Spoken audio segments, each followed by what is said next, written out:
We provide a company you desire in terms of balanced and up-to-date news, programs, and the best of entertainment.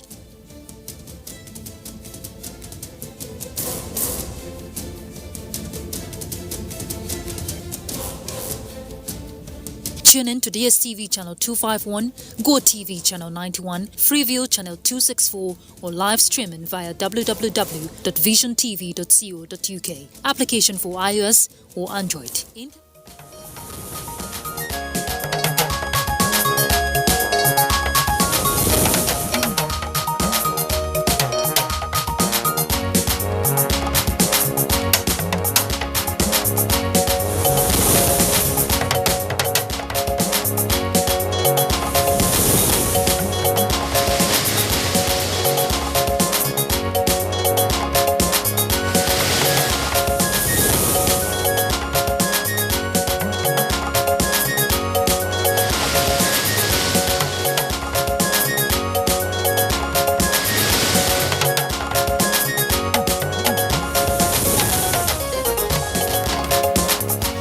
Federal Executive Council approves rehabilitation of Port Harcourt-Maiduguri Eastern Narrow Gauge Rail Line.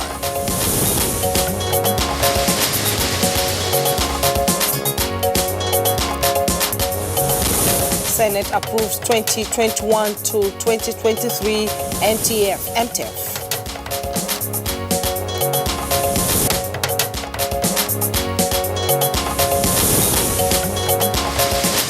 Justice nominees for the Supreme Court face screening at the Senate.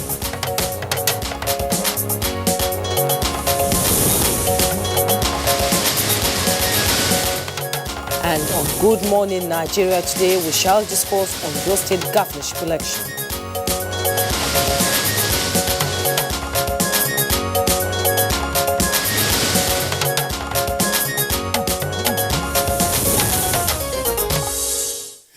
Now, 17 candidates are set for the Ondo State governorship elections taking place on Saturday, the 10th of this month. Now, among the candidates are those referred to as top contenders for the government house. Exactly, Kingsley. Among these three are the current governor, Oluwarotimi Akeredolu of the All Progressives Congress, the candidate of the People's Democratic Party, who is also a former Attorney General and Commissioner of Justice in the state, Eitayo Jegede San, as well as the current Deputy Governor of the state, Agbola Ajayi, who is contesting under the Zenith Labour Party. Just a couple of days ago, political parties taking part in the election signed a peace accord, and it's intended, of course, to douse tensions with regard to violence that had preceded the polls, and especially after the incident that occurred last weekend. While some are also expressing fears over desperate measures to win the election on Saturday. So far, reports from election monitors like Iyaga indicates that security personnel and INEC need to closely monitor several hotspots or battlegrounds in Akoko Southeast, Akoko Southwest, Owo Dare, Akure South, Ese Odo, Ileje, and Ile Oluji Oke Igbo. All right, now a Deputy Inspector General of Police as well as an Assistant Inspector General of Police and 11 Commissioners of Police are coordinating security during the election. From all indications, many expect that at least the same success recorded in Edo last month, or even a better outing, would be the result of the elections coming up on Saturday. Now, the election umpire who recently replaced smart card readers destroyed in a fire in the state says it is ready to conduct free, fair and credible election. It has trained electoral officers and held several meetings with traditional rulers, security personnel, youth and the media.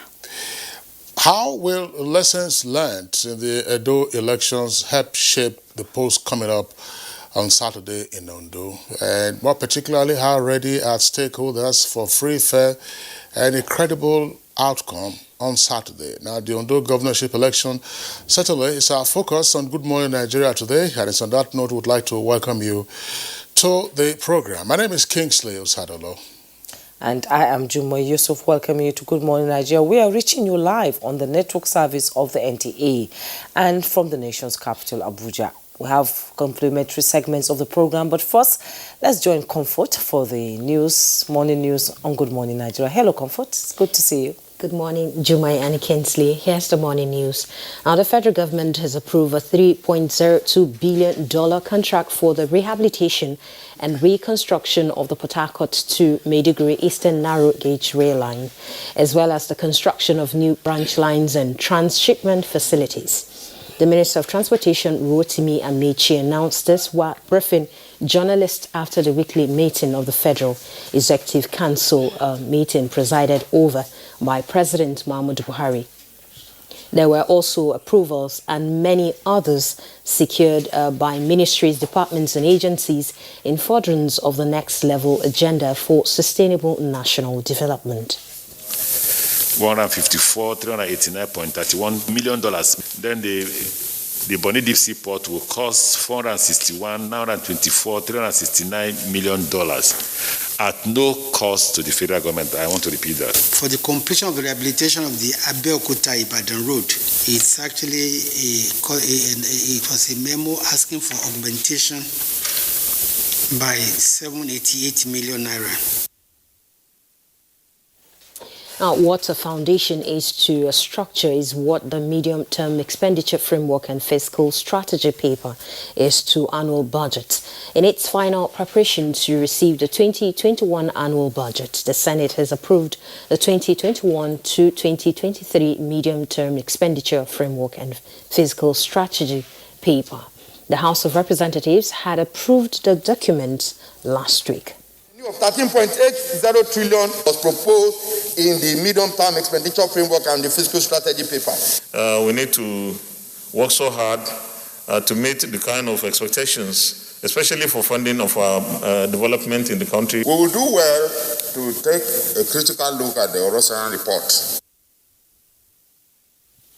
And all is now set for the annual joint session of the bicameral legislature for the presentation of the 2021 budget estimated by President Muhammadu Buhari. Speaker of House, Femi Gbajabiamila, made this known on the floor of the Green Chamber. Oil price is put at $40 per barrel. The official exchange rate is now 379.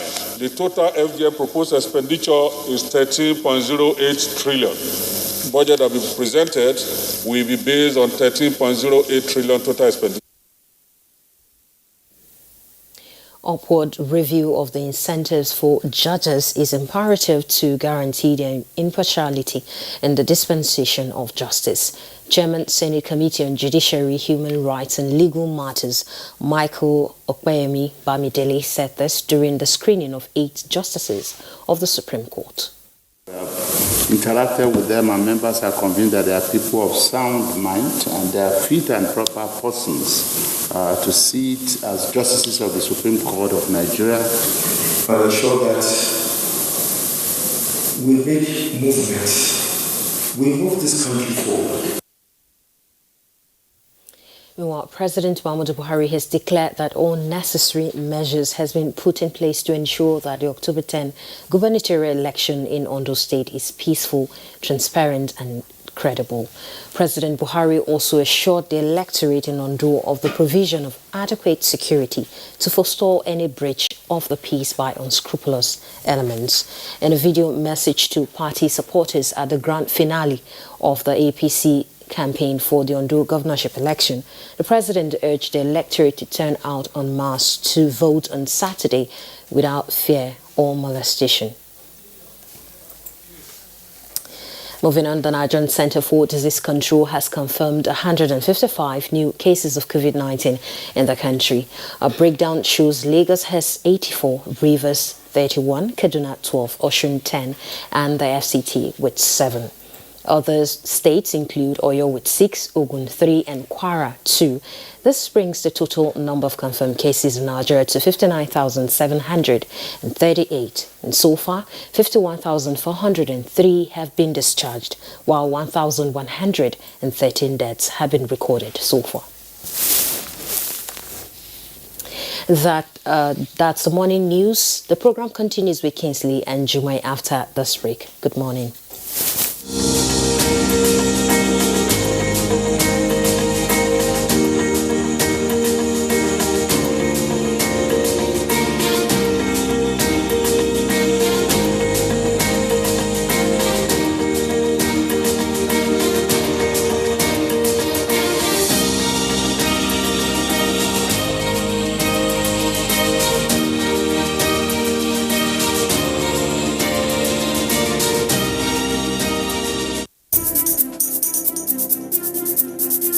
As a strong immune system increases the chances of victims surviving COVID-19, a corruption-free society creates opportunities for citizens to thrive and prosper. Build your immunity. Stop corruption now. Report all acts of corruption to ICPC on this toll-free number 0800 22 55 4272. This message is brought to you by ICPC and NTA. Yes, that's the painful effect of what corruption costs you. But what does corruption cost us all? Watch Bad Guys on NTA Network, 6 p.m. to 6:30 p.m. every Wednesday from the Akin Fadeyi Foundation. Bad Guys. Who are the bad guys? Join us. Candidates who applied for admission into Ahmadu Bello University NTA TV College degree program in mass communication for 2020-2021 academic session are invited to a post-UTME and direct entry screening exercise scheduled as follows. Date: 15th to 17th October 2020. Venue: NTA TV College premises, Rayfield, Jos. Time: 9 a.m. daily. Screening fee: 2,000 naira, paid through the remitter platform in any commercial bank in favor of NTA TV College, Jos. Eligible candidates are those who indicated NTA TV College as their first choice and scored 180 and above in the 2020 UTME examination. Candidates are expected to come along with the originals of their O-level certificates, JAMB slips, birth certificates, indigenship certificate and proof of payment. Direct entry candidates are expected to come along with their original diploma certificates, A-level results in addition to the other credentials mentioned above. Shortlisted candidates without O-level results will not be cleared by JAMB. Therefore, all candidates are advised to visit any JAMB office or accredited CBT center nearest to them to upload their O-level results. Wearing a face mask is compulsory for admittance into the college premises, in addition to strict observance of other COVID-19 safety protocols. Announcer, Registrar. For over 70 years, we've protected our homes against germs together. And now is no different. So let's disinfect and protect our floors and surfaces every day. Dettol. Protect what's worth fighting for.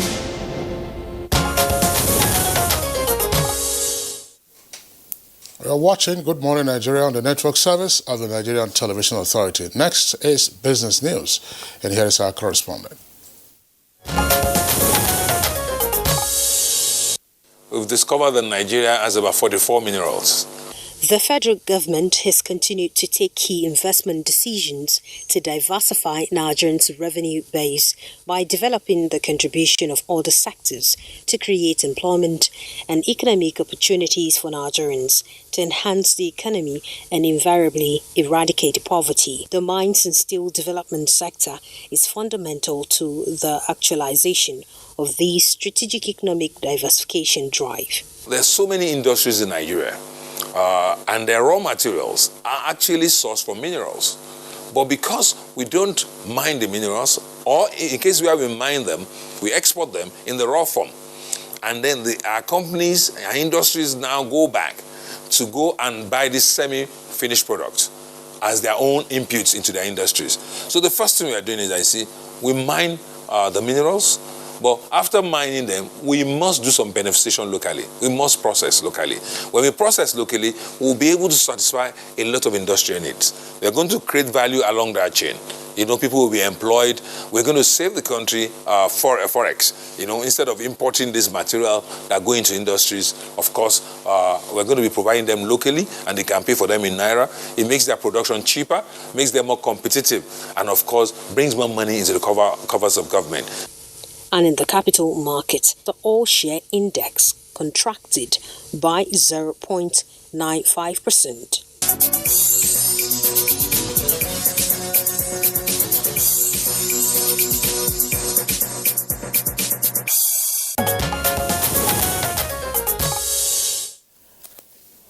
Many thanks for the business report. Newspaper review is next.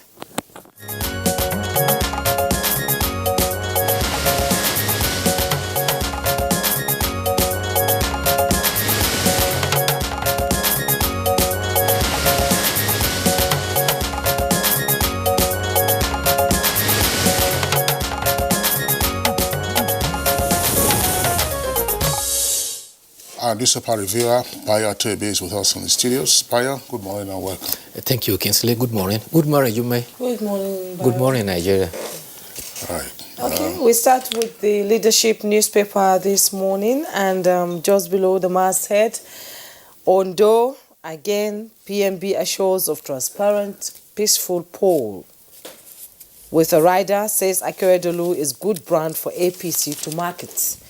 Give us free, fair election, PDP tells president. Okonjo-Iweala makes last round of WTO DG race. You find details of that on page 10. And the picture story here we have, bold headlines, Ahmed Nuhu Bamali emerges emir of Zauzau. You find details on page 4 with rider, PMB, Lawan, Northern Governors, Atiku orders congratulate new royal father. You can see the picture of the new emir of Zauzau. Northern governors pay tribute to late Yima Sen. You find details on page 16. Inter-Ocean oil deal, U.S. court relieves FG of 1.5 billion naira liability. Details on page 1. And at the bottom plate of the leadership newspaper, PMB present 2021 budget to National Assembly today. Police arrest 4 suspects with human head in Niger State. New 150 million poor people will emerge by 2021. That's attributed to the World Bank. Federal government okays $3 billion for Port Harcourt Maiduguri rail line. Kesley? All right, so we take a look at the window page of the Punch newspaper. Above the nameplate, you also have that story that Jummai just read now from the leadership. And it is, federal government approves $3.02 billion Port Harcourt Maiduguri rail reconstruction. That's on page 20. Senate demands prosecution of killer SARS operatives. Page 7, and on page 8, Buhari presents budget today and Senate reduces president's delegation. Similarly, on page 8, Buhari, Lawan and others hail ex-Mint boss appointment as Zauzau Emir. And you have the earpiece there, which is on Ondo 2020. 3 headlines coming from there with details on page 10. Akeredolu and Jagade campaign councils fight over ballot snatching plot. Buhari and governors lead APC rally, back Akeredolu's re-election. Akure monarch threatens to curse troublemakers in domain. Late story, bulk of education budget spent on public varsities, 10,500 professors. And that's according to the federal government. Bulk of education budget spent on public varsities, 10,500 professors, according to the federal government. Details are on page 2, but we have the following riders. Education sector can't progress when ASU goes on 6-month strike, says Nwaji Uba, who is the Honorable Minister of State Education. Another rider, Nigerian lecturers least paid globally, federal government not serious about knowledge economy. That's the claim by ASU. Then you have photographs there on the front page.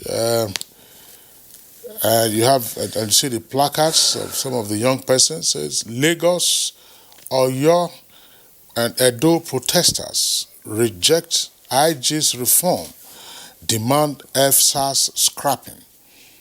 And Lagos, Oyo, and Edo protesters reject IG's reform, demand FSAS scrapping. That's on pages 4 and 5. Opposition kicks as two reps dump PDP and join APC. That's page 10. Now, sex toy shop, that's the writer Abo, that's Senator Abo, who's been convicted, appeals 50 million naira judgment, says offense, according to him, is simple assault. Details on page 7. Officials embezzled COVID-19 fund and workers didn't get palliatives. That's a claim by the NLC with details on page 22. Emirates resumes Nigerian flights and UAE begins visa issuance. And $1.5 billion liability, U.S. tribunal frees Nigeria, awards federal government $660,000. That's on page 7. Bye. Well, let's start with the good news for the people of Zazzau. The Kaduna State government has appointed Alhaji Ahmed Nuhu Bamali as the 19th Emir of Zazzau. The Commissioner for Local Government Affairs, Jafaru Ibrahim, announced this. And he says Alhaji Ahmed Bamali is the new Emir. He is of the descendant of Musa Bamali, who first ruled Zazzau between 1804 to 1821. In fact, he is the grandson of the Emir Dan Sidi, whose reign ended in 1920. He therefore becomes the first Maulawa ruling house in 100 years. The Emir Ahmed Bamali was Magajin Garin Zazzau, a title his father held for 40 years. His father, incidentally, also contested against Shehu Idris for the position of the Emir. By background, he was also Nigeria's ambassador to Thailand with concurrent accreditation to Myanmar. He studied law at Ahmadu Bello University and has postgraduate qualification in international relations and diplomacy. He also had background in banking, where he worked as an executive director and also acted as managing director, Nigeria Security, Minting and Printing. President Muhammadu Buhari and Governor of Kaduna State have congratulated the new Emir of Zazzau, and the President said specifically, "You should please be a leader to all." The Senate yesterday approved the 2021 to 2023 medium-term expenditure framework, for which Mr. President is to lay the 2021 budget today. The MTEM provides the framework for the budget, and indications are that the budget is 7.89 trillion in the area of revenue projection. Aggregate expenditure is about 13.8 trillion, while the parameters for the 2021 budgets are 1.8 million barrels of petroleum crude oil per day, $40 as oil benchmark, and Naira exchange rate to the dollar at 379. Gross domestic product is projected as 3%, inflation 11.95%. That is the expectation that inflation will drop from the 13.2 that it is currently on. The Senate President used the occasion that the Senate will be concerned about trying to reduce the cost of governance, particularly by happen on revenue generation. He also posited that National Assembly is not responsible for the bloated cost in governance.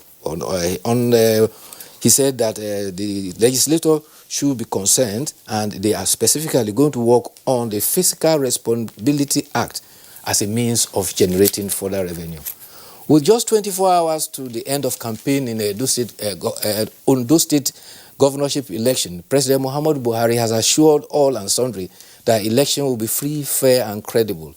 He urged all the electorate to turn out en masse to vote on Saturday without any fear of molestation. The President said he is asserting this because his focus and attention is to ensure that the nation maximizes every given opportunity to raise the bar of to deepen democracy. The APC campaign was at Akure. The Inspector General of Police has also again warned politicians against actions, utterances that are inimical, that could cause confusion. And he says that the security personalities are up and doing and will be able to contain any upheavals. The People Democratic Party held their rally at Ondo town. Party chairman Uche Secondus also called on the initiative to curtail all pockets of crisis that could threaten Saturday's election.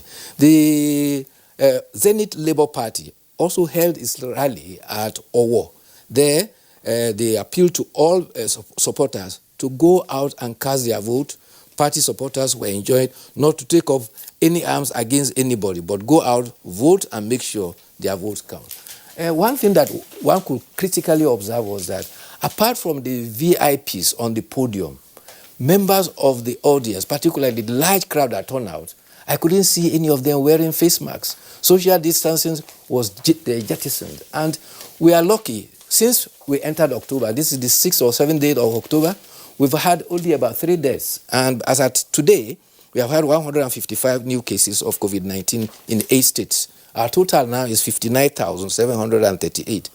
Ondo State has 1,638 cases. They have registered 36 deaths, and currently there are 57 persons under medical care. My worry is with the level of exposure, crowd gathering that we saw there, that jettisons this COVID-19, since there could be a danger for opting up the figures for COVID-19. I was just wondering, on the coronavirus, of course, we have not been focusing on it fully in our conversation segments on Good Morning Nigeria, but from time to time, the subject matter does come up. Yes, in numbers, in terms of infection and fatalities, the numbers are coming down. Yes. Coming down significantly. And so there's a claim that we have flattened the curve.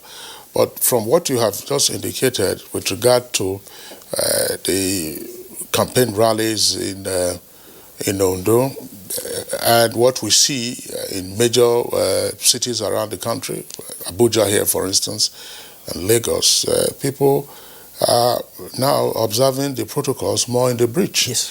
And I think that it is important for us to warn ourselves for this very reason. In Europe, there are seeing now a climb in cases of coronavirus because they are already in autumn or fall, as the Americans will refer to it, and then getting, of course, into winter, where they normally have fatalities arising from the flu.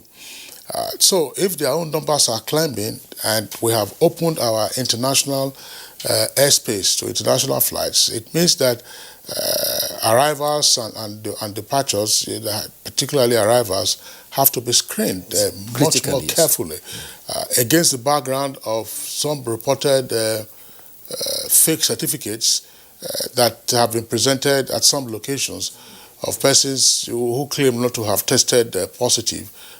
So a lot of screening is required. So the airspace is open, but you are seeing a rise in cases in Europe, continental Europe, and even in the UK, with threats of lockdown, particularly. So look at Spain, what has happened in Madrid. Yes. Germany is also there. Israel is gone. Israel gone down second lockdown. That's right. And even the US might have a second wave of the coronavirus. Precisely. Yeah, so those are things that we have to be careful. Nigerians, sometimes, yes, we don't know yet. Science hasn't told us clearly what has given us these numbers that are not as alarming as we have seen, but that is not to suggest that people shouldn't take precautions. Yes. I mean, unfortunately, we've lost over 1,000 citizens in the course of the pandemic, but if we were to have a resurgence, then there might just be real challenges that we face. Yes. Well, I think we should continue to take our luck for granted, but we should err on the side of being cautious, not ignoring the protocols, and continue until we're able, finally, can say we have defeated COVID-19 as we defeated polio and Ebola. Yeah. Yes. Now, on the story about the World Trade Organization, there are indications that the World Trade Organization in Geneva today will announce the 2 candidates that is shortlisted. Reports are indicating that Dr. Ngozi Okonjo-Iweala and her South Korean counterpart, Yoo Moon-hee, are the ones that are shortlisted. And for the first time, World Trade Organization will be having a female director general. Indications are also that the 3rd phase is supposed to come to conclusion by November 6th. However, in the event that they are not able to agree on a candidate, the 2 that have been selected will eventually have to share the portfolio for the tenure of the director general. But all indications are that the favors are tilting towards Dr. Okonjo-Iweala, particularly because of her 25 years experience and background in the World Bank and international financial institutions. On the issue about education, federal government has directed all educational institutions to resume on Monday. However, the Academic Staff Union of Nigerian Universities says that they are not ready to resume because they cannot work on empty stomach. And this is one of the reasons why the Minister of State for Education is lamenting that no nation can have its educational institution developed when the university is shut down for a period of six months in the whole calendar year. And then talking about the expenditure, the Minister of State also added no sector of the nation gets enough money. And he added that the bulk of money budgeted for education is paid to the 10,500 professors among the 71,000 lecturers in Nigeria. He said there are some countries that don't have up to 2,000 professors. So it is not enough to demand more money. From where, the Minister of State for Education proceeded, from where is the money going to come? Because demand for resources is cut across all sectors of the country, and we cannot close the economy and pump all the money into education. And similarly, he also lamenting the refusal of ASU to call off the strike. Indications are that Rivers State University has called off the strike, and they have urged their staff to resume. Well, thanks a lot. The ASU issue is there, and it's something that we haven't, as a country, been able to find appropriate responses to. I'm sure that at some point all of this will be resolved. But what often happens, if you recall, is that when the strike lingers for a long period of time, then there will be compromises, and sometimes the government has its arm twisted to its back and it signs an undertaking or some agreement. Then that becomes another point for disagreement in future. For that disagreement in future, and say that you signed this, you signed that. So there are issues, and I think that some of the professors in the universities don't quite agree with the tactics of ASU. Yes, there's no question about that. You recall sometime last year there was an attempt to create another body for academics in Nigerian universities. That didn't seem to have gained traction. But these are some of the points that they have to sort out. And part of what I've never been able to understand is, since we started having state-run universities, when federal universities lecturers are on strike, those ones they say they're also members of ASU, they also join. You have different employers. Yes. Once are employed by the federal government, the other by state government. By state governments. So when you say that these are the claims, federal government hasn't fulfilled its obligations under the 2009 agreement, is the federal government also owing lecturers in state universities? No. In fact, the Honorable Minister of State stressed one critical point, and that is that the persistence of ASU strike is driving Nigerian students abroad and to private universities, and critically undermining public universities. That's right. It's unfortunate. I think that, as I said, these are matters that we'll have to resolve going forward. Vaya Tebi, we would like to thank you for being around. We'll see you again tomorrow. Thank you. All right. It's Good Morning Nigeria, live on NTA's network service. We're taking a short break. Now, when we return, we'll be dealing with the Ondo governorship election coming up in 2 days' time. You desire to upscale your skills and capacities for better productivity? Then you need to attend the following courses organized by NTA TV College, JOS, Archival Management System in the Broadcast Media, date 12th to 30th October 2020. Photojournalism and Photography, date 19th to 30th October 2020. English Grammar and Pronunciation for Broadcasters, date 26th October to 20th November 2020. Protocol Event Management and Public Relations, date 2nd to 13th November 2020. Intermediate Camera Operation Techniques, date 2nd to 13th November 2020. Intermediate Online News Reporting Skills, date 16th to 27th November 2020. The course fee for the 4-week course is 100,000 naira per participant, while the fee for other courses is 80,000 naira only. Accommodation inclusive. Venue for all courses is the serene and secure environment of NTA Television College, near Old Government House, Rayfield, Jos. For more inquiries, please call 0803-314-4383 or 0806-980-9807. NTA TV College, Jos, training you to be the best you want to be. Today on Happy Clean Nigeria Mission, we visit Mrs. Johnson live in Lagos. Helen Paul! Hello, madam. Would you like to join us on this mission? Yes, but how? Just one question for you. How do you keep your toilet clean? I use regular detergent and bleach for washing and removing yellow stains. I have been using it for years. Oh, madam. The regular detergents and bleach are used for washing clothes. To clean your toilet properly, you need Harpic 10X. It is specially made for stains in the toilet. Harpic Thick formula settles on stains and gives 10 times better cleaning compared to regular detergents and bleach. Wow! Now I'm convinced, Helen Paul. Really? Yeah. Now that she's part of the mission, the next house is yours. Like every mother, I'm worried about dangerous insects, especially mosquitoes, which spread diseases like malaria to my loved ones. This year, I'm not afraid. I'm using New Mortein Insta-Kill. New Mortein Insta-Kill's improved formulation knocks down mosquitoes 2 times faster. Not even a single mosquito is spared because even one mosquito bite can cause malaria. Mortein Insta knocks down mosquitoes 2 times faster.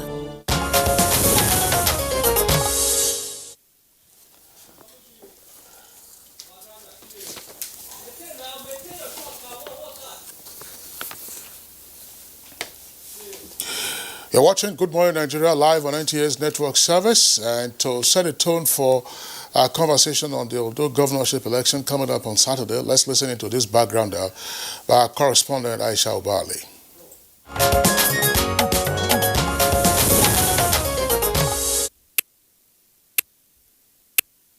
It is now a matter of hours to the Ondo State governorship election, with 17 political parties jostling for the top job. However, observers have adjudged the race for the Alabaka government house is to be between 3 main political parties, whose candidates have been campaigning hard and talking tough. Somewhat like the recently concluded Edo State election, the run-up to the October 10 poll has been characterized by lots of drama, and there are fears that the Ondo State governorship election could concede to violence and other desperate measures to win by all means. As if to confirm this, a report by Yaga Africa has identified Akoko Southeast, Akoko Southwest, Akure South, Eshe Odo, Elaje, and Ile Oloje Oke Ibo as both hotspot and battlegrounds. This conclusion was arrived at going by verbal attacks, vandalism, attacks, and intimidation of party supporters, proliferation of small and light arms, assault on the freedom of association and expression. To ensure that this is not the case, as election is conducted in the 18 local government areas of the state, all key players in the conduct of the poll must be alive to their responsibilities, including security agencies, election observers, political parties, the electorate, and of course, the Independent National Electoral Commission. So what arrangements are in place to ensure a free, fair and credible election in Ondo State? What lessons learnt from the Edo experience will be deployed to make Ondo elections better? Guests already seated will provide answers to these and more.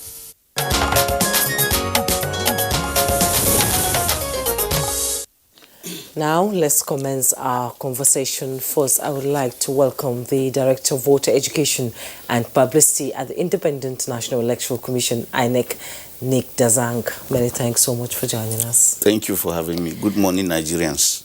And also joining us here in the studio is a political scientist, Dr. Gali Sharif. Welcome to Good Morning Nigeria, as always. Thank you for having me. Good morning, Nigerians. All right, and then joining us via Zoom from Akure, the Ondo State capital, we would like to welcome a regular guest on Good Morning Nigeria, a lawyer and co-convener of the Nigeria Civil Society Situation Room, Esther Uzoma. You can see her there on the right side. Esther, pleasure to have you on Good Morning Nigeria. Thank you very much. Good morning, Nigeria. Okay, and then also with us via Zoom from Akure is our political correspondent at NTA Akure, Doris Olumoko. Doris, a pleasure to have you with us on the program. Good morning from the Sunshine State. Thank you very much for having me. All right, so how much sun is shining this morning with just about 48 hours to the elections in Ondo State?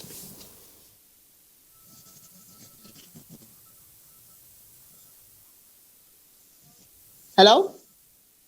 Yes, I'm asking, it says Sunshine State. That's the pet name for Ondo. And I'm asking, how much sunshine are you having in Ondo 48 hours to the governorship election? All right, the sun is shining, though it's a very beautiful Thursday morning, 2 days to the election, the sun is shining. And in the build up to the election, we've had, on that background report, we've had series of activities, campaigns we end today. And before now, the Independent National Electoral Commission that is talking about INEC, they've engaged different stakeholders, and they've trained trainers are talking about security operatives. Journalists have been trained. They've had engagement with various women groups, people living with disability, how they are going to be part of the election seamlessly. INEC has also met with political parties, and at that meeting on Tuesday, most of the political party representatives spoke about the rising cases of violence in different parts of the state, and the Inspector General of Police, Mohammed Adamu, was on hand to douse the tension. And let me also quickly inform you that in terms of security arrangements, the police has drafted over 33,000 police officers that will be taking part in this election. And from the different parts of the state, we have the Marine Police who will be manning that area, the police. And the IG also talked about the air wing of the Nigeria Police Force that will also do air surveillance during that election. And as we speak now, Akure, there is watertight security. We have heavy presence of security operatives all around the state. This morning, we'll be going to the Central Bank of Nigeria for the distribution of sensitive materials. And as we speak, that area is highly secured. Now, apart from the preparations on the part of INEC and police, we also have different stakeholders talking about non-governmental organizations. You did mention Yaga. Yes, Yaga is on ground. They've actually mentioned some hotspots, and the police is not taking that. They're taking that seriously. So, different organizations, observer groups, journalists, our own constituency, we are ready for this election. Doris, you've talked about security and, concerns about pockets of violence in some states. Tell us the mood of the people. How excited are they going to the polls come Saturday? Yes, the people are ready to go out to vote. You can see that in the campaigns. They come out to support each of their political parties. They come out en masse. And let's not also forget, we are going to this election in a pandemic. So the people have been sensitized on the need to adhere strictly to the COVID-19 protocols, going to the polling units with their nose masks unlabeled. They are ready. There's enthusiasm for the people to come out to vote. And like I said, the IGP has given assurance that they are going out to vote without fear of intimidation. Okay, well, Doris, there's some interesting stats about the election. Ondo State has 18 local government areas, and there are 17 political candidates for this election, just one fewer than the number of local governments. Now, without being disrespectful to the other candidates, we keep hearing that there are 3 front runners in this election. That's to say, it's a 3-horse race. Incidentally, we've had conversations with one of the candidates. We're supposed to have the others either yesterday or today, but their schedules have not permitted them to be on Good Morning Nigeria. But what is your reading of the situation? Because some analysts also believe that with each of the 3 leading candidates coming from each of the senatorial districts, you might just have a slim margin for the winner of the election.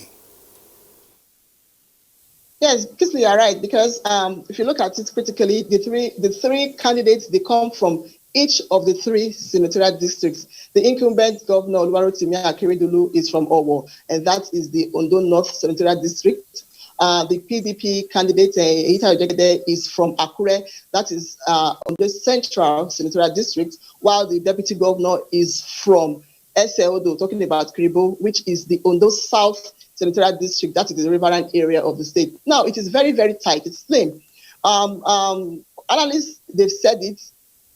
It is going to be very difficult to have just one of each of the three of the candidates get 12 local government, which is required as two-thirds to win this election. I'm not preempting issues, but I know it is going to be very, very tight. What people are saying is that they don't want to see a situation where the election will be declared inconclusive. So as people go out to vote, it is expected that the votes for the winner will carry the day so that we have a winner on Saturday or Sunday. Well, Doris, one other aspect of Ondo in the past had to do with the nature of reaction to electoral outcomes that they deemed to have been tampered with. The last of such incidents we saw during the Second Republic. What can you tell us about the mood of the people? Yes, we keep hearing that everybody wants the elections to be free, fair, and credible, such as you had in the neighboring Edo State. What do you foresee, and therefore, what precautions would you urge in terms of the lead-up now and the final stretch for the election? Now, interestingly, in the last election, the 2016 election in Ondo State, there was no litigation after that election. The Election Petition Tribunal, they were actually here, but none of the candidates filed a petition. So we'd like to see that scenario again in Ondo State, when after the election, there will not be litigation. But looking at the issue of tampering with election, I don't think that is going to happen now, because INEC is on top of its game. The last time we had we had local government election in April here, and during that election, last month, we had a lot about vote buying and trading of votes. And it is because the politicians now know that it is difficult for them now to manipulate votes. That is why they have to follow the voters even to the polling unit to be able to buy their votes. So I don't foresee that in this election. But even if the politicians try to outsmart the electoral umpire and the security agencies, I know that the people of Ondo State, their votes will count. They will stay and watch their vote, just like the people of Edo State did. Most of them, after casting their vote, they stayed at the polling unit to see their votes count before leaving. And with this zip pack INEC is coming up with, I am sure that it will be very, very difficult to have manipulation of election in this election we are going into on Saturday. The situation in Ondo State, the governor is contesting on a different party, the deputy governor is contesting on a different. How can you assess the situation now? Both the governor having their own security apparatus, the deputy governor having this. The situation must be dicey. How have the people been handling the campaigns? I'm sure that is the reason why we've had a series of political violence. Because the governor has his own supporters, and the deputy also has his own supporters. The people are aggressive. Everybody wants their own candidate to win. The governor is the incumbent. The people they keep talking about continuity, and most people are asking what is the deputy governor bringing in to a government which he was part of for almost 4 years. So I think largely this election, it depends on the enthusiasm of the people, who they want to see in Alagbaka government house come February 2021. They will go all out and vote for that candidate of their choice. Well, Doris, we know that you have an engagement this morning. We would like to thank you. But before we release you, let's just deal with one other aspect with regard to the forthcoming elections. Ondo is the sunshine state, no question about that, but we are in the rainy season. And Ondo is smack in the middle of the rainforest. Are the rains likely to play any havoc? Have you experienced that in the past elections? And if so, how might that affect voter turnout? Yes, in the past, I don't think we've had issues of rain on election day. But if it happens on Saturday, we all know what to do. We go out with our umbrellas as reporters and the voters to come out with their umbrellas. And I'm sure the electoral officers, they'll be equipped to guide against soiling of materials. And if on Saturday it rains in the Sunshine State, Ondo electorate and everybody that will be taking part in that election should be prepared. Come out with your rain covers. Doris Olumeko, Doris Olumoko. There's another name, Olumeko, but Olumeko used to be a goalkeeper in those days. But this is Doris Olumoko. Our political correspondent, NT Akura. Nice having a chat with you today. And best wishes. Of course, we hope to see you after the polls. Thank you very much, Kingsley. All right. So while the Zoom connections are still all right from Akura, Esther Uzoma, who is co-convener Nigeria Civil Society Situation Room, we introduced her a while ago. We'll bring her on now to give us her reading of the lead-up to voting on Saturday in Ondo State. Esther Uzoma.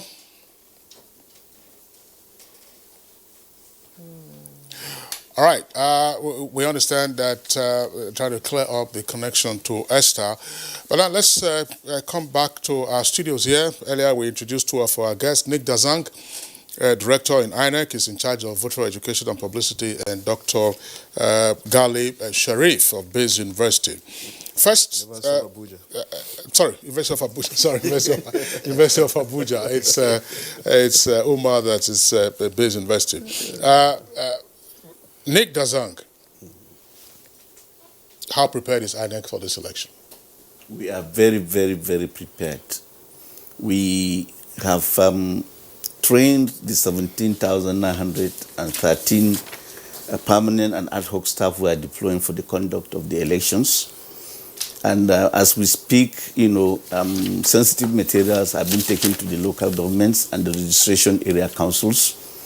And we are beginning with the far-flung and challenging local governments of Ilaji and Iseedo, which are on top of water, and we have 270 polling units in these two local governments.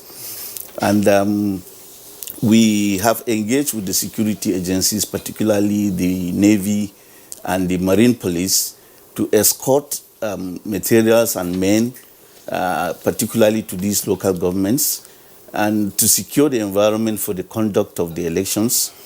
We identified 16 areas, where we had challenges in the conduct of the Edo governorship election, and we have addressed them at seriatim, as the lawyers would say, one by one. And we have engaged with stakeholders severally.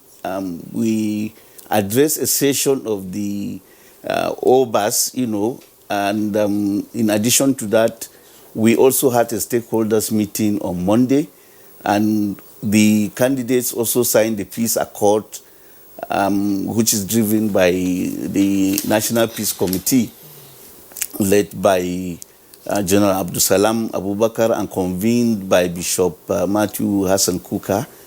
And the candidates assured us and assured the whole world, because this was aired and shown, that they would rein in their supporters, they will comport themselves peacefully. And we have engaged severally with other stakeholders, even before, the final stakeholders forum that we held at the event center at the Dome in Akure. So to that extent, I can say we are ready, we are ready, we are ready. No, the Ondo election is sort of off-cycle election, just like the recent Edo election, and the die is now cast for Saturday. So in what way can you compare sort of the election in Ondo and the election in Edo and Ondo that is taking place on Saturday? Is there any comparison between them, similarities? Yes, there are similarities in the sense that both are off-cycle elections. Both are taking place within the context of COVID-19, and there is the need for all stakeholders, the voters, our staff, and so on, to observe safety measures. And like I said, we had observed in the previous election 16 challenges, and one of them was the non-compliance with the observation of physical and social distancing. even though most of the voters wore their face masks. In the case of Ondo, what we are doing is that we are working with the health authorities, to ensure that there is compliance with this observation, because we do not want to see a spike in the pandemic. We would not be happy to see anyone, infected with this pandemic. We are taking care of that. We are deploying registration area technology support staff, what we call RATEX, 104 of them. And the idea is for them to respond to the glitches that manifested themselves in the Edo governorship election. Like I said here last week or 2 weeks ago, the smart card readers are aging. They were meant to be used for a certain period of time, and the period has lapsed, and therefore we are supposed to see a degeneration, a lack of fidelity or faithfulness in registering and authenticating voters. And the way to go until we are able to substitute or change them with new ones is to deploy staff who will timeously intervene and respond to these glitches, so that we don't have people waiting for long in the queues, because we have seen from the conduct of the Nasarawa State constituency election and Edo that when the smart card reader malfunctions and there is no immediate intervention, the voters become restless. And when they become restless, they don't also observe the social and physical distancing. So we have looked at all this, and also the phenomenon of vote buying, which didn't start in Edo. We saw an escalation of it. We saw ingenious ways of vote buying. It's a constant problem during elections. Yes. So what we have also done is to bring the security agencies and the EFCC and the ICPC that we are partnering with up to speed with some of these challenges. Because some of the civil society organizations that observed the elections, also took note of these practices, and they made this information available to us. And what we are also doing, which we did in Edo, is that our virtual situation room, which will start at 7 o'clock on Saturday, will make provision for observers and members of the media to come into the situation room and make their inputs. Wherever they see certain practices that are untoward, they are free to call our attention. Our lines, our social media platforms will also be open to other members of the public, to call us timeously so that we can intervene. And of course, the ANEC results portal is already on. You can just imagine that as at Thursday last week, not less than 60,000 Nigerians had registered in order to have access to that portal, so that they can see the outcome of the conduct of the elections in the polling units in Ondo State. So the results portal enhanced the transparency and of the process. It conferred more integrity to it, and real time, as soon as the result is declared at the polling unit, the EC8A form in which the result is filled is uploaded on this portal, and people can view. And I can also tell you that in the last election, when we deployed this portal, as at the time the return was being made, almost all the results had been uploaded on the portal. The few places where we had challenges were where there were no networks. But what we did was to encourage our staff that as soon as they came to areas where there were network, they should upload. So some of the results came in late, but all the same, they came in coinciding with the return as it was being made. So you had some 2 million or so visitors to your portal. Yes, we made provision for Edo. We made provision for at least 2 million, viewers to view the portal simultaneously without any glitches or without clocking the portal. And we are going to do the same, for Ondo. And beyond. And beyond, yes. It's an innovation that has come to stay. Okay. It has resonated well with Nigerians, and we'll continue to deepen technology if the law permits us. All the processes we do in the commission, from entering the results at the polling unit to declaring the results at either the governorship level or the presidential level are done manually. We've been canvassing for the National Assembly to allow us to bring technology into these processes so that the results themselves can be declared in time. And once you declare results in time, it assuages the anxiety of Nigerians. But when you delay, people begin to impute or insinuate that certain untoward things are being done. And then it reduces the cost of elections. Nigeria's elections are some of the most costly in the world. And what we are trying to do is to bring down the cost so that we can give value to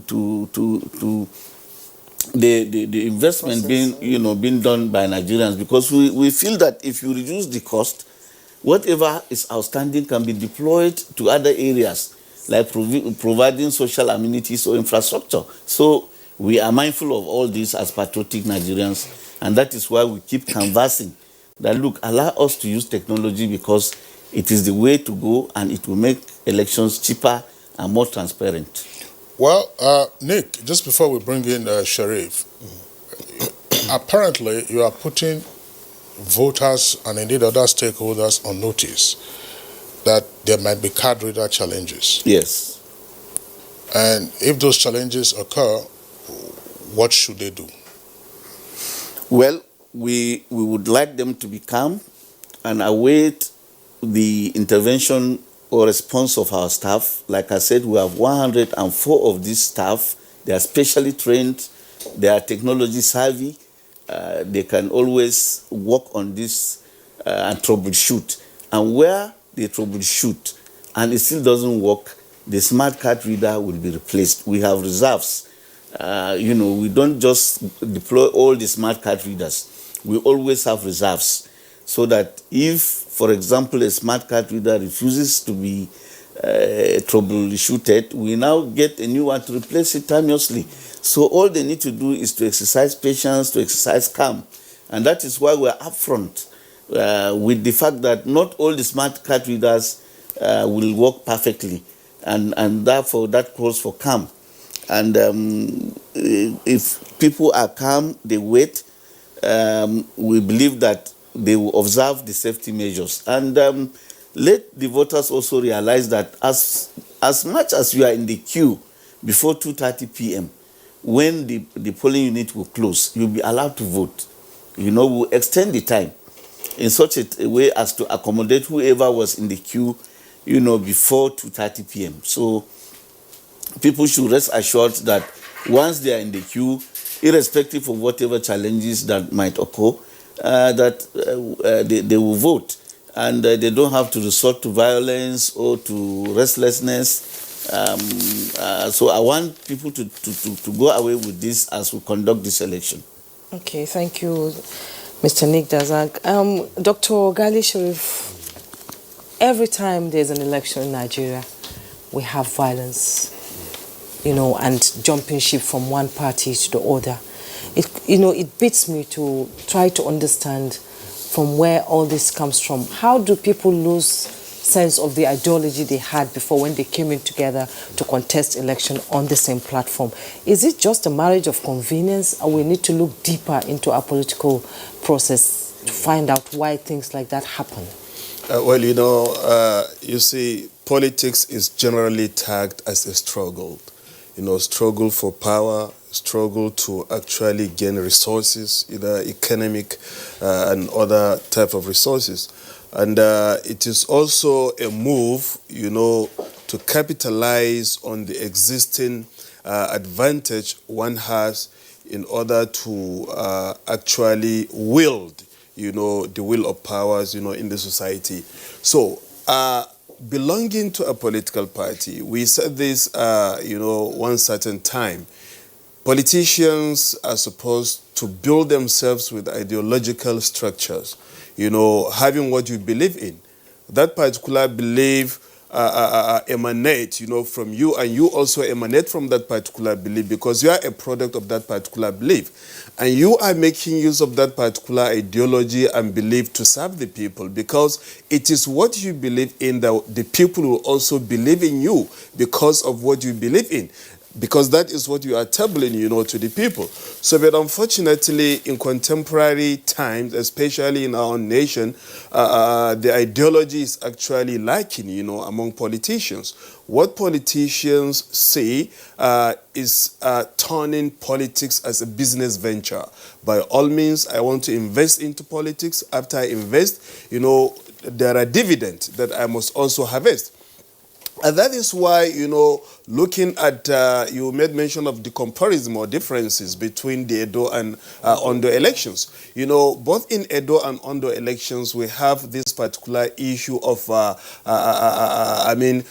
decamping, from one political party to the other.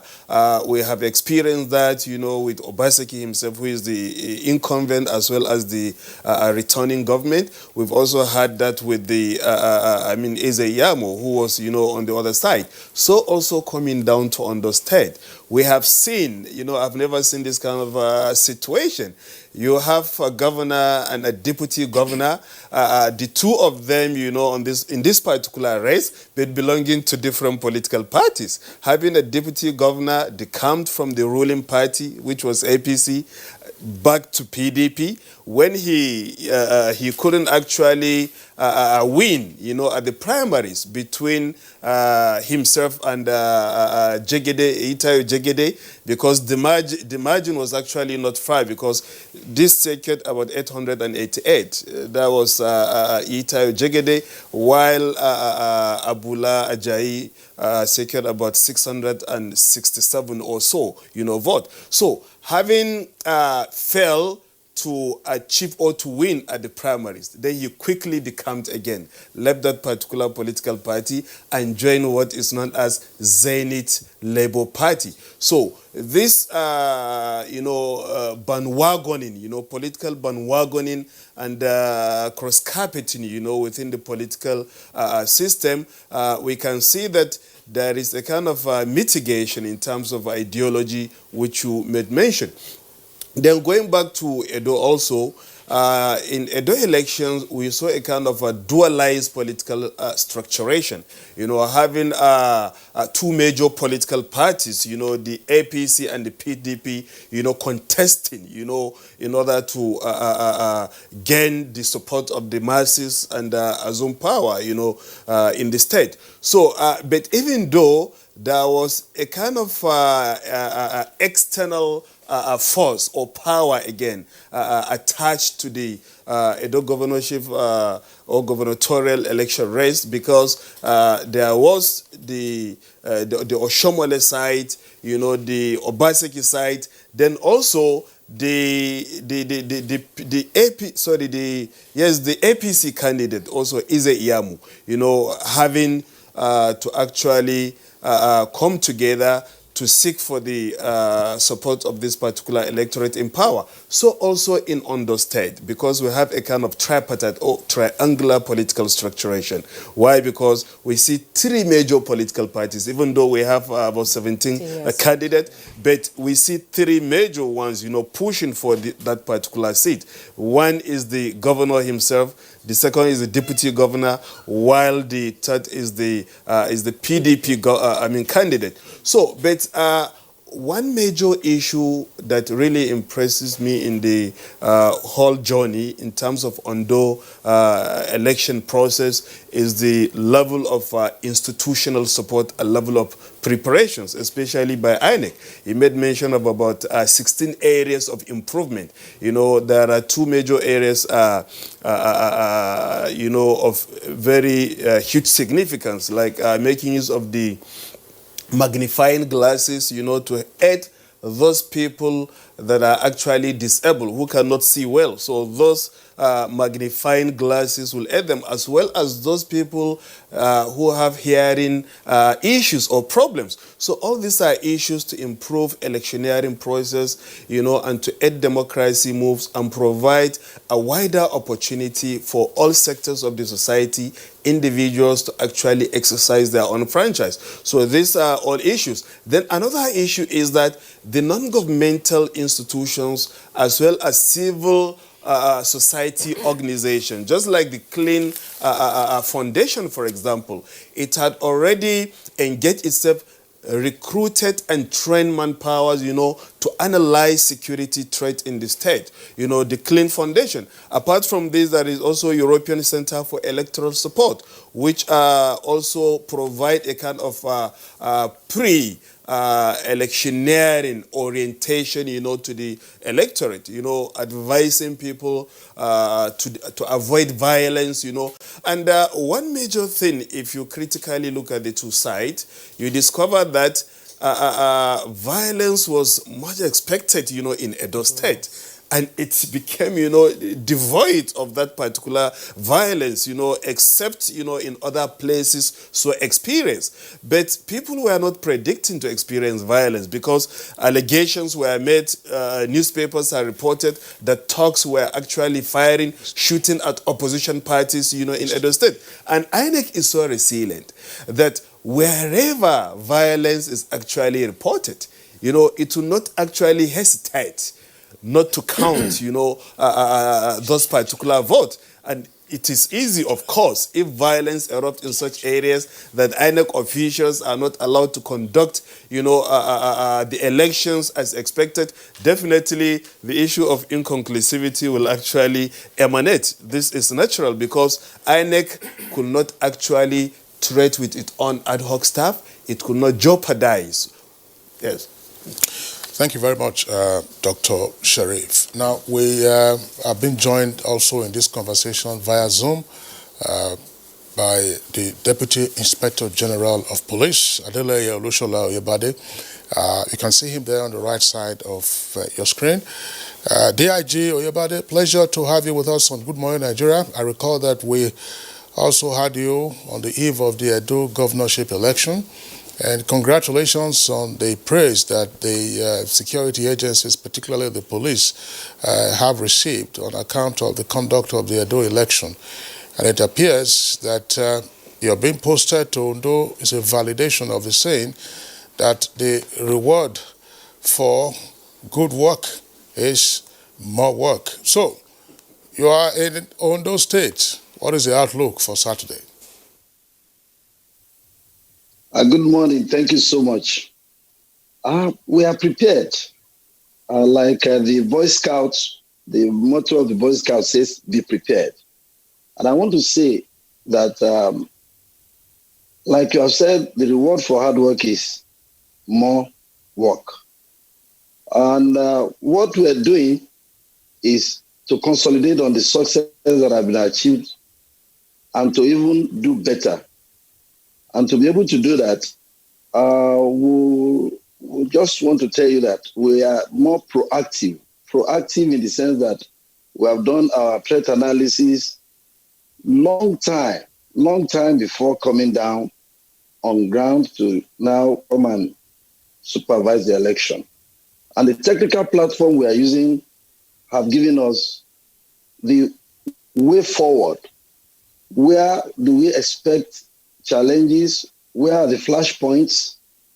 And even beyond all of that, the terrain also has been well sectionalized. We have structured it. We have the waterways that is very critical, and we are not going to just overlook it as just any other area. The waterways, we are collaborating with the naval personnel. Our marine police are on ground. And more importantly, we have our INT concerning all the entry and exit points. We are also working with the military to do the outer cordoning for us. And the real assurance that I want to give the electorate in Ondo is that they should come out. The presence of security personnel, I said it before and I'm reiterating it, is not to intimidate, but rather to dominate the area and to reassure of the citizens' rights to come out and exercise their franchise. I said it yesterday, the People's Police of our dream is the target of this present Inspector General of Police. That is what we are working towards. the trust and confidence should be given back to the police. And we are working in tandem with all the critical stakeholders. INEC have said they are ready to go. Fine. All the other critical stakeholders are here to collaborate with us. And I have no doubt in my mind that the stage is set. The peace accord that was signed is also very important. Said it, and I'm saying it again, 2 key words, accountability and responsibility. So looking at the personality of the people involved also, I know, and I'm very sure they know the implication of appending their signature into a document. And the content is well established, saying that we have nobody who is bigger than this country, Nigeria. So it is a Nigerian project. So all of us that are involved, all the critical stakeholders should come and let us make it so that even globally, we can continue to have a say in the Community of Nations. With the police authorities haven't given welfare to the personnel, their morale is high, and we have tutored them to be humane, to be able to be professional. The policeman is to ensure that everything goes on well. And like we have also brought out all the related offenses within the perimeter that the election will be conducted. There should be no drumming, there should be no soliciting for votes. And we are going to be very fair, but we are going to be firm at the same time. And any offender or anybody that is arrested or apprehended, we are going to use evidential requirements to ensure diligent prosecution. So with that, I believe that we are ready to go. All right, still with you, DIG Oyebade.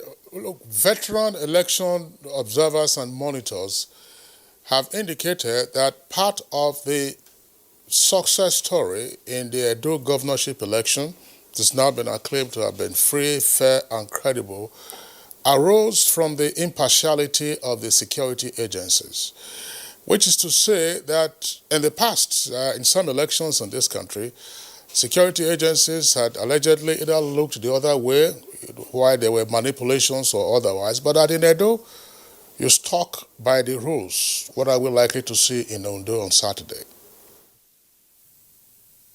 We will do just what the Constitution asks us to do. We are going to abide by the letters of the Constitution. The police should only be fair to all involved, and that I have said, that we're going to be firm in our decision. There will be no sacred cow, and that's why we have brought out all the relevant information, all the guidelines, not only for our officers' conduct to guide them, but also for the politicians. Like we have said it severally, we are withdrawing our policemen attached to all the whoever was entitled hitherto. So it's part of allowing everybody to go on the field and have a level playing field. I am saying it, the neutrality is not going to be in doubt. We will ensure that all parties are treated with all fairness of purpose that the candidature deserves. We are ready to provide security. When I talk about security,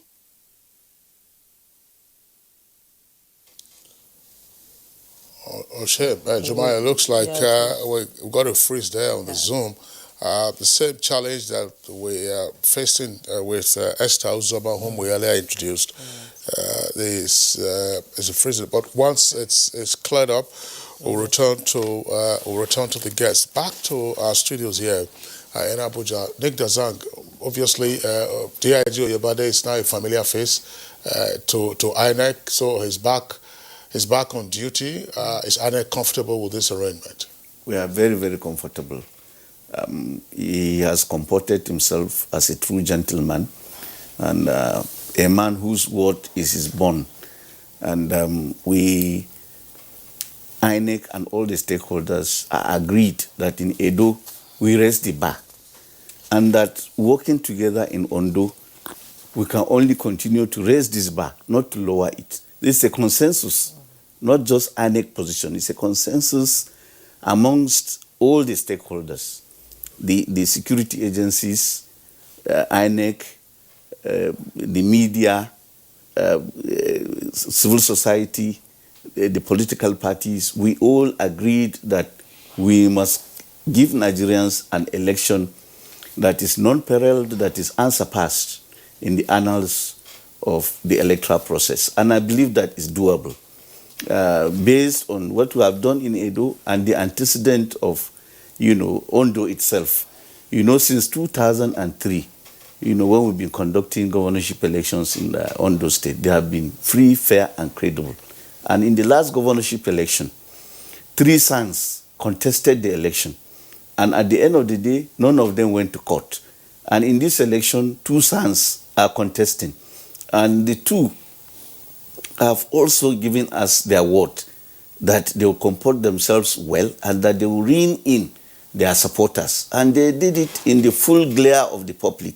And we believe that that message, they will send, it will be a clear message to their supporters that nobody is going to take this. And the security agencies too have said it repeatedly that they will not condone anything untoward by anyone during the conduct of this election. So notice has been served to everyone, and there's an agreement, fully subscribed to by all stakeholders, particularly the preeminent stakeholders in this process, the politicians and the candidates, that there will be peace, we will keep the peace.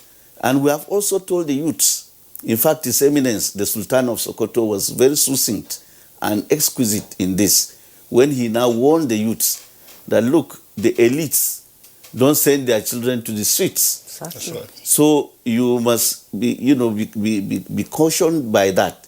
If you allow yourself to be used as cannon fodder, you are on your own.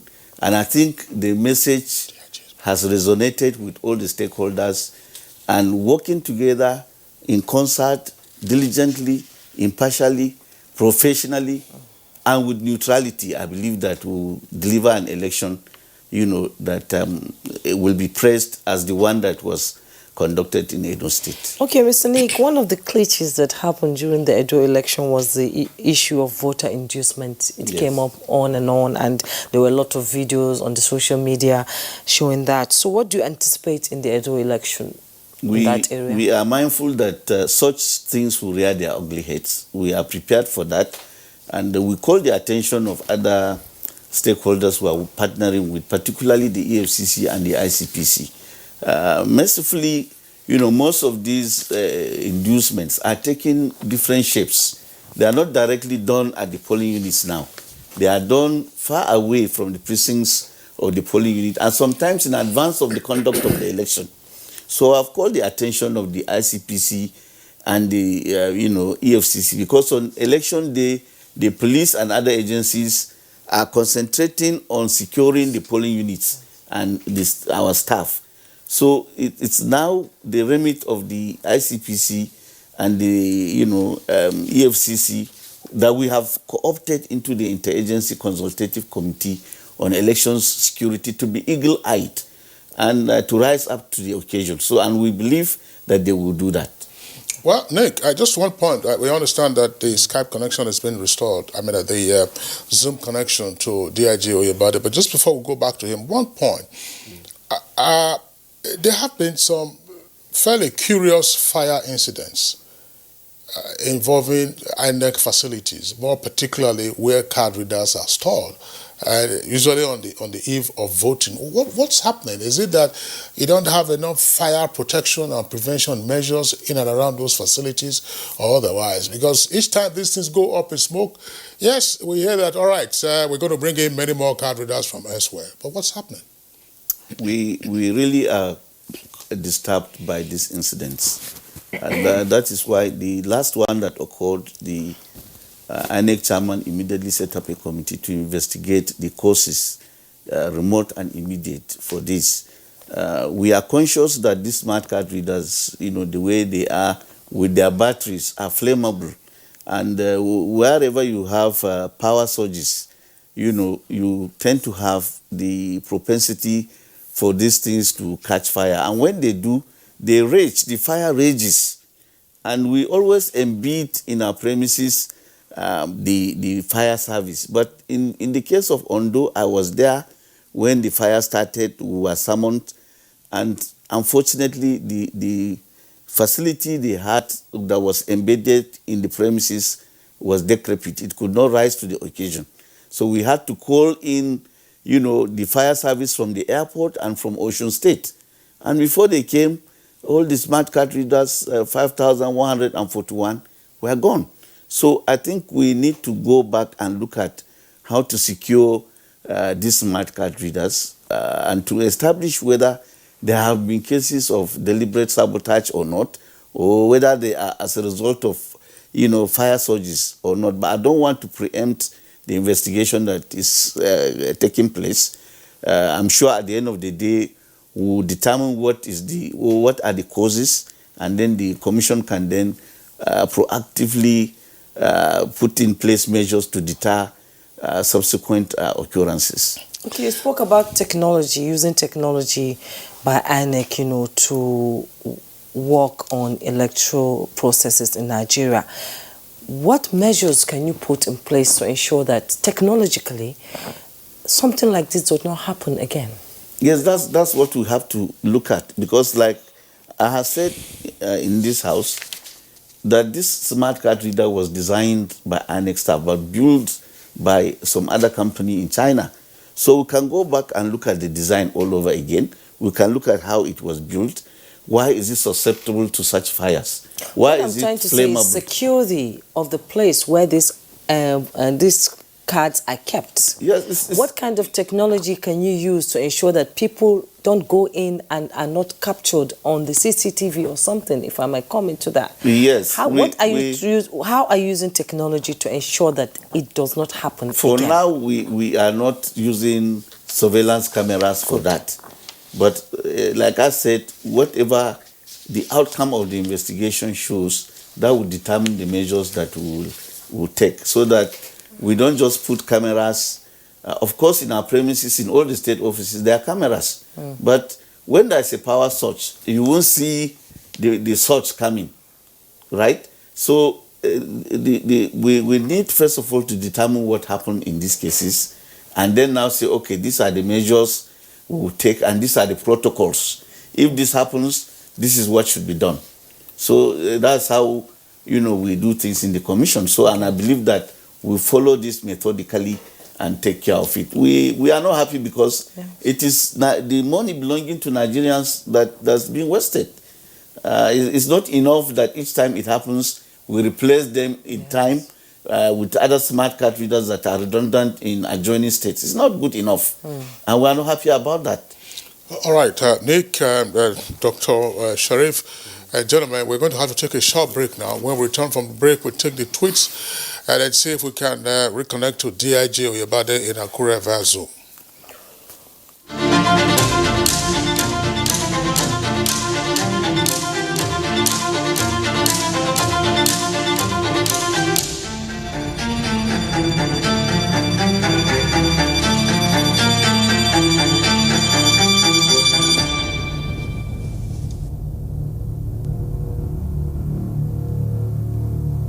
Disinfect and protect your home with Jik. Jik kills 99.9% of illness-causing germs. Disinfect floors, kitchen and bathroom surfaces, and wash white cloths, towels, and dishcloths with Jik bleach. Just Jik it.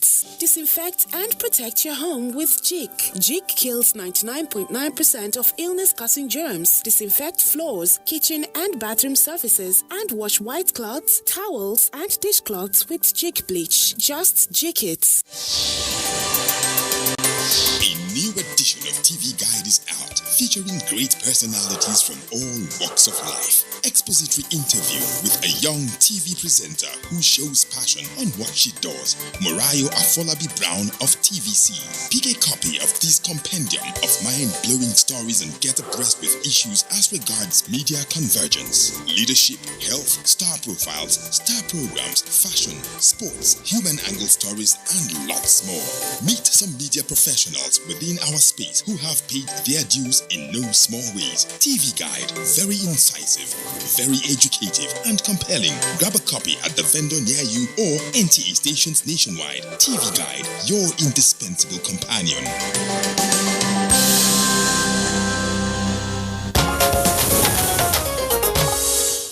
All right, welcome back, and it's still Good Morning Nigeria live on NTA's network service. We are back to DIG Oyabade via Zoom from Akure. DIG, just tell us something. We know that there is some significant difference in terms of terrain between Edo and Ondo. Edo is not landlocked, as it were. It still has access, particularly in the Ovia area. But Ondo has a long coastline, and some of the riverine communities have been identified as potential flashpoints or potential black spots where both INEC, perhaps monitors, and the security agencies might be blindsided. I understand it's freezing. Oh, I'm sorry. Well, once it's cleared up again, we'll return to you just to indicate to us what might happen or what voters should expect and what monitors should expect with regard to the conduct of the election in the riverine areas, particularly along the coastline. That's a question I would like Nick to also respond to. Nick, Ondo has a long coastal line. I'm not quite sure now if it is the longest between that and Rivers, or Rivers, Bayelsa. All right, DIG, I understand you are back.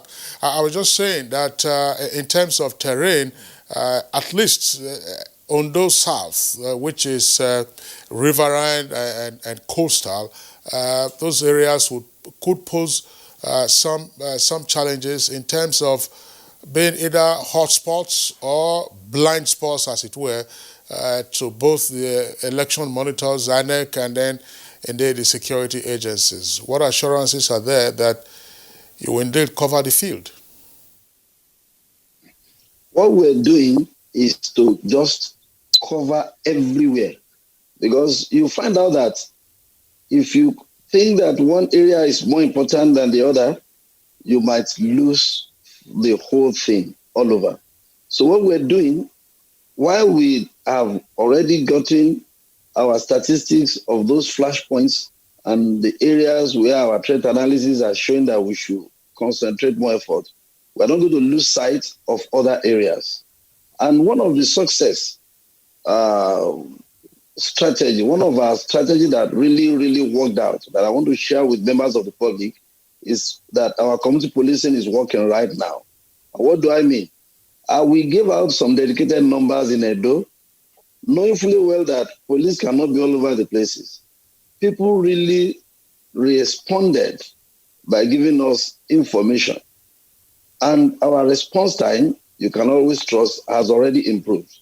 So we are asking that members of the public continue to join us in this vanguard. That's why I want to use this opportunity to give some numbers now. At the press briefing yesterday, we released all these numbers. Because when men are on ground there on the at the scene and they get us information and they send us to our joint ops room, we will be able to react and respond immediately so that we nip it in the bud before it snowballs to any big crisis that would be too monumental for us to manage. The two numbers I'm going to give out now, we can get they can give us information on SMS and they can call in 070-499-60674. 070-499-60674 and 091-527-84339. 091-5284339. Those ones we can receive SMS and calls. And this last number, apparently, you can record and send to us. 070-499-36417. We are on WhatsApp on 070-499-36417. Coming back to the waterways, we have taken enough time to study the terrain And like I've said earlier on, we are good to go to monitor and ensure that no havoc is read through that axis. Also, we have our area surveillance that we're going to monitor with our helicopters on surveillance to look around and get to know where people are wrongly gathered or planning clandestinely. And I've said this also, let people get to us information on time, and we are ready to do the needful at the appropriate time. The polling units, we have our policemen on ground posted, and they have their tags. So there is no issue of wrong or military or somebody saying. Oh, shit. Dear Joe, but then again, we have a freeze. But when we're able to get back to you, alternatively, producers and assistants will try and connect you via telephone so that we get the numbers clearly and then can generate them and have them on our screen. As you have indicated, that was one access route that you were able to get information real time from members of the public, which then aided your policing duties in the course of the election in Edo State. So, unfortunately, again, we have that phrase, but if we do get you back, DIG Oyebade, you take the numbers slowly, otherwise we'll contact you offline via telephone, and then we can generate the numbers on our screen. Back now to our studios. Nick Dazang, we're still on Ondo South, one of the difficult locations. There are other difficult locations in Ondo, rocky and all that. But let's say in the Riverine areas, part of the success story again in Edo was the capacity to upload results real time and then having access in the portals. What happens where there are no networks in the Riverine areas? Yes, what we have done or have arranged is that in areas where there's no network, as soon as our staff come to areas where there are network, they cannot upload. And what we have also done in organizing this election, particularly with respect to Ilaje and Edo local governments that are riverine and at the coast, is that men and materials will go there first, and then they will be evacuated immediately after the conduct of the election. So as they are coming into areas where there is network, they will begin to now upload, you know. And I'm not about to hold brief for the DIG, but because of the glitch we have, I'm also aware that working with the security agencies, we have determined the certain threats that might emanate, particularly from these coastal areas. And we are using the Navy, you know, apart from the police, Marine, to provide the kind of infrastructural support that will render or undermine whatever efforts some of the persons that are likely going to, you know, disrupt the elections in those areas, because the Navy has gunboats and ships that have higher capacity than the boats that these other people can deploy. And they have assured us that they will deploy them to secure the environment and clear the environment of all these characters so that the elections are conducted in those areas in time and our staff are evacuated in time. In 2016, it was in fact the Navy that helped to evacuate our staff when there was a mishap, if you recall. That's right. And they are ready. They are poised to play this role again. And there are other areas also, even though it's riverine, where even the army itself has provided support for us to secure the environment, not in terms of the polling units, but making sure that miscreants do not disrupt the process. So I thought I should make this point, given the fact that you cannot access the DIG, but as soon as you access him, I'm sure he can give you more and even more authoritatively. Talking about riverine areas, usually ballot tampering happens in places like that. Yes. And you've been reeling out the success of Edo and the modalities you've put in place to ensure it doesn't happen again. Is it going to be perfect in this case in Ondo? Well, let me say that we have taken all the requisite measures at the level of the Interagency Consultative Committee on Election Security, and some of the issues that even the commanders on ground raised during our meetings have been escalated with their respective service chiefs by the chairman of the commission, and they have assured us that they will provide comprehensive, muscular and robust support. So I will not speak for them, but we are assured that they are going to do that. And like I said earlier on, all stakeholders agreed that we must not allow the bar to come down. They also appreciate that Nigerians are a very grateful and appreciative people. If you do a good thing, Nigerians will hail you.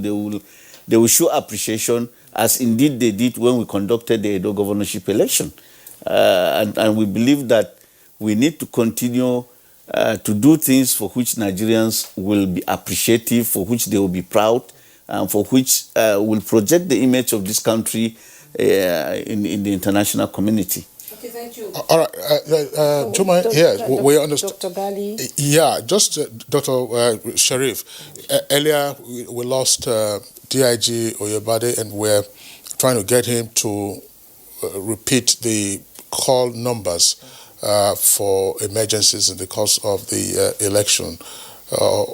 That's right. So you can see him back on the screen. DIG Oyebade, please kindly slowly go over the numbers one more time so that we can generate them on the screen for voters in Edo and indeed other stakeholders. Slowly, so that people can get. Pause. 070 499 606 74. 070 499 606 74 and 091 527 84339. Let me take the second one again. 091 527 84339. So those two numbers, we expect calls and SMS. And for WhatsApp, 070 499 36417. I take it again. 070 499 36417.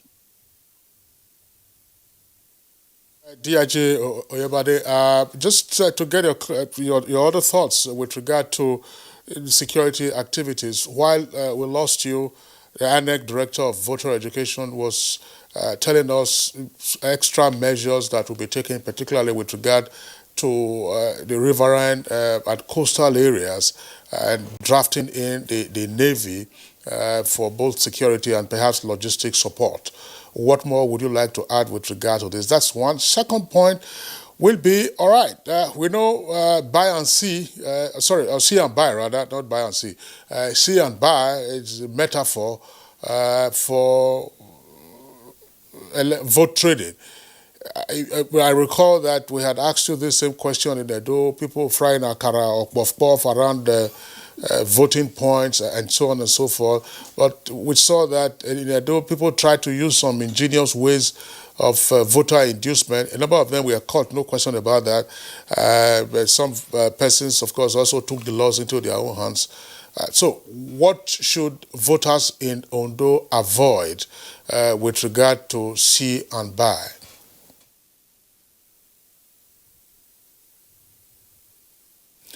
Well, again, that's another freeze. All right, so that's part of what we have to battle with in terms of technology. Let's get into our tweets now, coming in from our viewers. Leo Fadaka, With the standard already set in Edo, the Ondo election should be peaceful, transparent, and credible if the security agencies will remain neutral, professional, and firm. INEC must ensure that card readers function properly and results transmitted promptly. And Law Alphacy tweets, President Buhari, INEC, security agencies and other stakeholders should be deeply concerned about the election in Ondo in view of political development involving the governor and his deputy and recent violent clashes among gladiators during the campaign. Festus Akimboye, while we expect the Ondo governorship election to be free and fair, there's no guarantee that the election will be irreproachable. So what's the source of your skepticism? Now, Ondo people don't want ballot tampering and illegal behavior during voting, and whoever wins the election must unite the Ondo people. And Daily Jack Solomon tweets, let the security operatives discharge their duty without partisan sentiments. May God choose the best for the state, nothing more, nothing less. Suleiman Babagana, election should not be a do-or-die affair. Voters should be aware that life has no spare parts, and therefore they should be civil in discharging their civic duty. It doesn't pay to be violent. And Adamu Seshi Kacha tweets, I employ the security agency to show professionalism in carrying out their duty, and the electorate should be civilized during and after the election. The candidates should show maturity by accepting election results. Wish you all the best. Mike Anyakwa says votes must count. INEC must improve on the Edo governorship election, and security agencies must also be on top of their duty. Ondo voters should come out en masse to exercise their franchise, and election rigging must not be allowed. Good luck to all candidates. Okay, quick Simon tweets, violence, intimidation, thuggery don't bring something good to the masses. They truncate the growth and development of the state.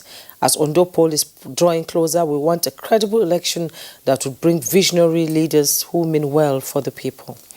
Usman Banu Kantos, according to him, Ondo election from all indications was built on issue-based campaigning, hence expected to be peaceful. Ondo people should act on the dictates of their conscience and not be deceived by contract seekers. Again, Daily Jack Solomon, all hands must be on deck to ensure that this week's governorship election in Ondo is free, fair and credible. Peace and tranquility must be sought for and maintained before, during and after the election as we employ the electorate to use their permanent voter card wisely. Oladimeji Morufu, stakeholders must allow peace to reign, and security operatives should be vigilant and not biased. And Badamasi Haruna Adamu tweets, politicians must learn to embrace participant political culture and not parochial political culture to save our nascent democracy from shrinking. Dr. Gali Sharif, the DIG is there. Yeah, we understand. Gali, we're going to have to pause you again and take advantage of the fleeting presence one more time of the DIG Oyebade. Those should be, of course, we also get his closing thoughts on this. We're just talking about what more you would like to say with regard to security measures in the riverine and coastal areas, plus all across the state, what voters should avoid with respect to see and buy, which is vote trading. I've said it concerning the waterways. We are ready. We are ready and we are ready. And let me also say that we're going to be on ground early enough, even before the restriction of movement. So we're going to monitor even the waterways from the area perspective, that is the area surveillance, and also monitor every activities within that perimeter. So I have told you what we need to tell you, that the other aspects, we keep it to ourselves, but I want to assure you that we are on top of that. Is going to commit the offense of going to the extent of picking up money to vote. He knows the repercussion. We have our men on ground and covert operatives that are not even in uniform. We are going to monitor and ensure that whoever is picked, I've said it, will do the needful. The law is there to take its course. So on a closing note, I want to assure all and sundry, we have to do better. And that is why all hands must be on deck. And I said yesterday, to get it right is a task that must be done. The commitment is there from our side. We're ready to work with passion. We're ready to sacrifice. We have done a lot behind the scene, even before coming down on the ground. Practically, we are ready, and I know that the reassurance we are giving members of the public is to come out. From the INEC, they said the votes will count. Fine. And we are saying your safety is guaranteed. I want to thank you. Their safety is guaranteed, and I hope they listen to that assurance from you. Thank you so much, Deputy Inspector General of Police Research and Planning, Adele Olushola Oyebode. Thank you so much for your input on the program. We seem to be losing touch with your Zoom, so we have to let you go now. Now, coming back to the studio, Dr. Gali Sharif, you know, on your final note, let's find out from you what INEC, the police, and other political actors should do to ensure that Ondo election is hit-free of crime. Yes. First of all, INEC should closely monitor all the areas of improvement they have identified, you know, especially having the synergy between the land and maritime, you know, transporters, you know, having to look into the electioneering process to avoid hitches and glitches, you know, in the whole process. And I have no doubt, you know, on the security side also, because imagine you have a deputy, you know, inspector general of police, you have assistant inspector general of police, you have 11 commissioners of police, you know, to monitor, you know, the securitization process of the entire electioneering activities, you know, in the state, with the 33,000, you know, police officers, as well as 7,079 something of civil defense corps. So I have that particular conviction that the security operatives will actually do well, you know, just as they did, you know, during the Edo elections. Then apart from this, there is this particular major issue which has already been solved. And what is that particular issue?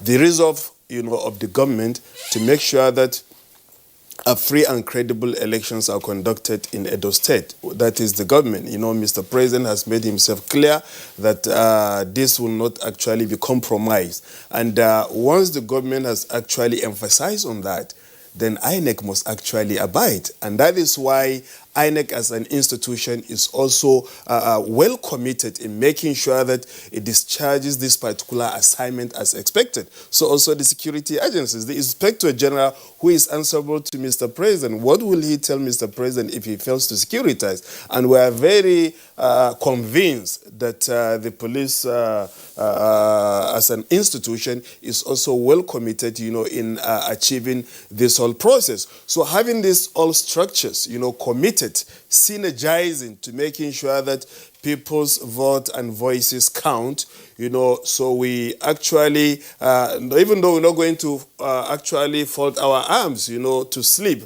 that everything is being settled, they must continue to monitor and perpetuate evaluation of the whole process in order to actually have a kind of electioneering process devoid of violence as initially we began to experience. And on the final note, we're also very much satisfied that based on the issues-based campaign, as just noted by one of the person who made the tweet, that the issues-based campaign, you know, all candidates have itemized, you know, areas of priority, you know, with just little difference, you know, having the governor to emphasize on his 2016 election promises, agriculture, education, infrastructure, you know, health, and other areas. So the only difference now is the Teki village, which he promised to actually establish since. I think he's trying to consolidate on this. So if you have programs and manifestos, promises that you can actually table, you know, to the electorate, that will determine, you know, who actually wears the cap. because you succeed in selling yourself, having the goods, table, to the electorate. I think the issues-based campaign is one vital area that dominates the Ondo elections, even as before now. All right, Dr. Gali Sharif, thank you very much. Just one issue I want to just throw in the open. Now, despite the best preparations by INEC, despite the best preparations by the security agencies, there's something we know about election day behavior. There will be, on Saturday, reports of attempts at snatching ballot boxes. There will be reports of attempts at disrupting voting or actual disruption of voting. It probably will be gunshots. You will hear gunshots in some locations. And then there will also be, despite all the warnings, attempts, if not real instances, of see and buy. I wouldn't know. INEC, obviously, you do your reviews and all that. These are not issues within under the control of INEC. But why do we keep having the persistence of such election day behaviors, despite the best preparations and despite the clear risks that the perpetrators face, knowing that, of course, they are against the law? I think part of it is that habits die hard, and but if we continue to work on those issues, we continue to work assiduously on them. With time and with improvement in our political culture and education, some of them will reduce. But one of the things we noticed in the Edo governorship election, and it caused the conduct of the elections in certain polling units to start late, was that some ad hoc staff refused to, move to the polling units, claiming that their allowances had not been paid. But what we have done now is we have given them a dedicated WhatsApp line. Wherever there are issues like that, make sure that you complain. The commission will respond real time to those challenges. You don't have to abandon the work that you have sworn that you will do. Move on with the job and then escalate whatever complaint you have. And in any case, like I said, we do everything transparently. As soon as we take you as an ad hoc staff, we give you an appointment later. And we enunciate all the allowances that are supposed to accrue to you so that you are not shortchanged. So we want the ad hoc staff to take advantage of this dedicated WhatsApp line. Whenever they have challenges, let them escalate to us. And our situation room will be open throughout the elections. And the idea is for us to respond quickly to whatever challenges that you've mentioned, such as this, with various stakeholders so that we can solve them. Thank you very much. Okay, Mr. Nick Dazang, Director of Voter Education and Publicity at the Independent National Electoral Commission. As always, it's a pleasure to have you in the studio. Thank you very much. Dr. Gali Sharif from the University of Abuja, political scientist. Thank you so much for coming on Good Morning Nigeria. Thank you indeed for having me. And that's Good Morning Nigeria for today. Join us again tomorrow for another edition. I am Jumma Yusuf. Don't forget to take personal responsibility. Wear a mask, stay safe and be well. I'm Kingsley Osadamo.